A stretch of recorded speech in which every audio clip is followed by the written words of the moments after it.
stir-fried kangkong with preserved beancurd. Guys, yung ating ingredients na stir-fried kangkong or ongchoy.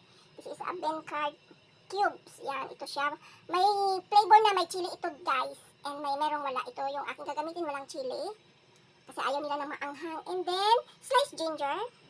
And then, chopped garlic. And then, yung naugasan nating kangkong. Yan ang kangkong natin, guys. Yan. So now, nag-ready na ako ng aking kawali. Yan siya, guys. Yan. Ito, maglagay tayo ng little bit oil. Tansya-tansya lang. And then, ginger. And then, garlic. Ayan.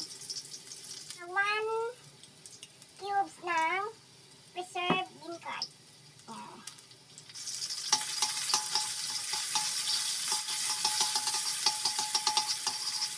Guys, lagay natin yung ating kangkong. I'm sorry. Ayan.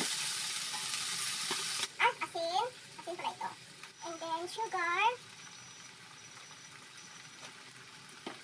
Ayan. And then, magdagdag tayo ng kaunting water. Kaunting water lang. So, you can use boiling water or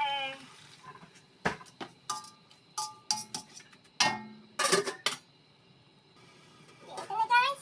Yan, luto na. Ready done. So, serve na natin sa ating plato. Serve na natin, guys. Ayan. So, ayan na guys, ready ng aking stir-fried kangkong with beancurd cubes. Thank you guys. Bye!